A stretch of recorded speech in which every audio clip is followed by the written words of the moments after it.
Mittags erstreckt sich das grelle weiße Sonnenlicht über die afrikanischen Graslandschaften, wo sich kurzes grünes Gras mit Flecken trockener, rissiger Erde abwechselt. Ein sehr junges Löwenjunges mit unschuldigen Augen und ungeschicktem Gang war so vertieft in die Jagd nach Insekten, dass es gar nicht merkte, dass es sich schon zu weit von seiner Mutter entfernt hatte. Die Umgebung war ungewöhnlich ruhig, nur das Rauschen des heißen Windes zwischen den üppig grünen Akazienbäumen war zu hören. Das Löwenjunge blieb stehen, drehte den Kopf und schaute sich um, aber die Löwin war nirgends zu sehen. Es stieß einen winzigen Schrei aus, ein leises Geräusch, das schnell über die weite Prärie verhallte. Seine spielerischen Instinkte hielten es am Leben, obwohl sich langsam ein vages Gefühl der Unruhe in seinem Herzen breit machte. Am Fuße des Hügels lag ein zerfetztes Stück eines alten, längst verlassenen Fischernetzes, vermischt mit dem grünen Gras und der braunen Erde. Das Löwenjunge berührte aus Neugier mit seiner winzigen Pfote das Stück Netz, ohne sich der Gefahr bewusst zu sein. Im Nu schloss sich das Netz darum wie eine unsichtbare Falle, die von Menschen aufgestellt wurde. Diese Unschuld löste eine Reihe von Tragödien aus, denen kein Lebewesen jemals begegnen möchte. Das Löwenjunge geriet in Panik und wehrte sich heftig, als es merkte, dass seine Beine und sein Körper sich fest in zerrissenen Netzen verfangen hatten. Bei jedem Kampf zog sich das Netz noch enger zusammen, was dazu führte, dass seine Atmung schnell und unregelmäßig wurde. Ein schwacher Hilferuf hallte über die sonnenbeschienene Graslandschaft, doch es kam keine Antwort.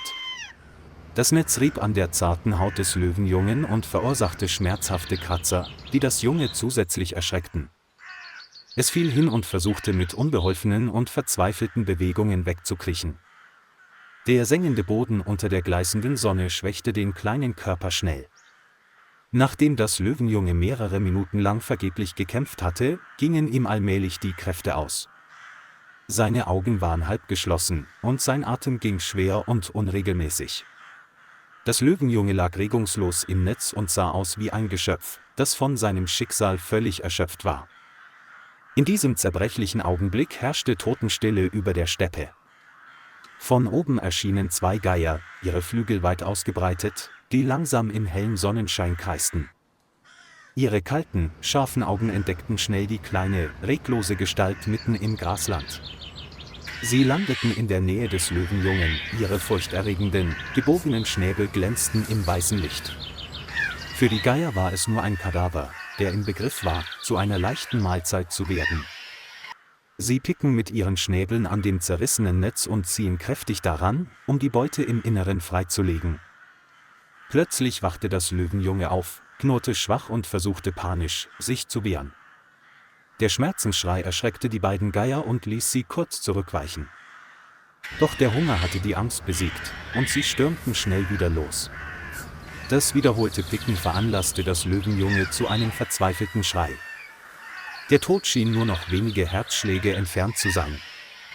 Plötzlich hallte aus der Ferne ein gewaltiges Gebrüll wider, das die gesamte Steppe erschütterte.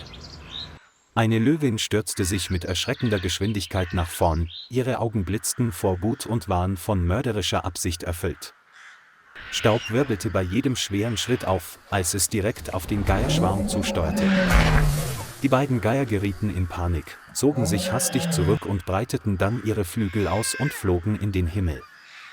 Die Löwin stand vor ihrem Jungen, ihr massiger Körper bildete eine undurchdringliche Schutzmauer. Das Löwenjunge wimmerte vor Schmerzen, sein Körper war mit Wunden übersät und das Netz noch immer fest um ihn gewickelt. Die Löwin beugte sich hinunter und leckte ihr Junges mit Gesten voller Liebe und Fürsorge.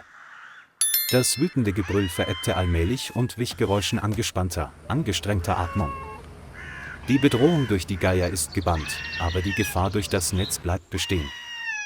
Der Kampf ums Überleben ist noch nicht wirklich vorbei. Die Löwin versuchte mit ihren Vorderpfoten, das Stück Netz vom Körper ihres Jungen wegzukratzen und zu ziehen. Doch mit jedem Aufprall zog sich das Netz noch enger um den winzigen Körper zusammen.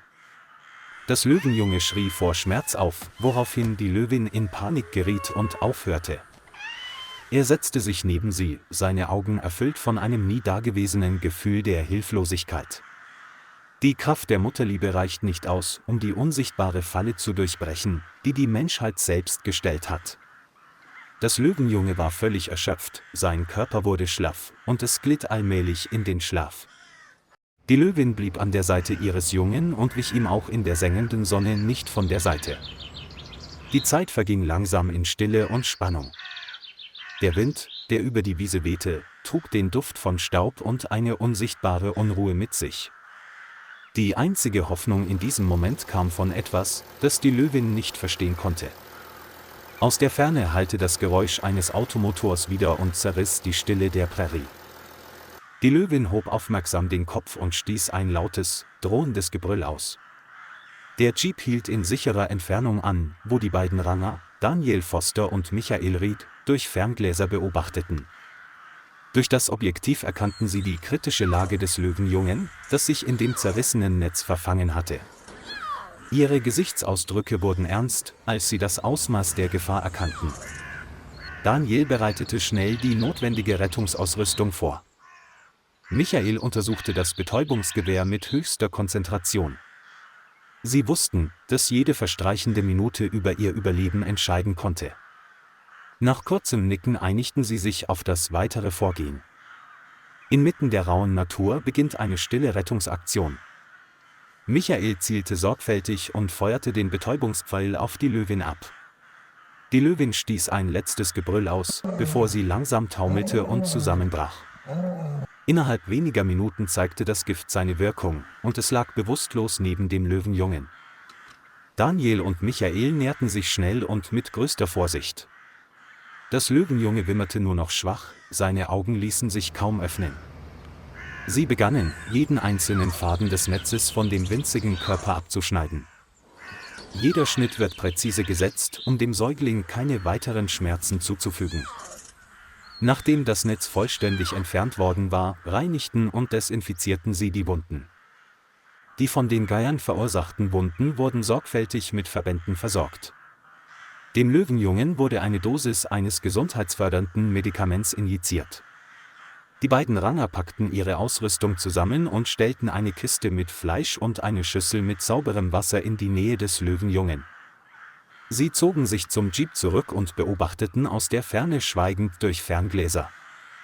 Etwa 30 Minuten später begann die Löwin aufzuwachen und wirkte verwirrt. Sie sah ihr Kind mit seltsamen Verbänden am Körper.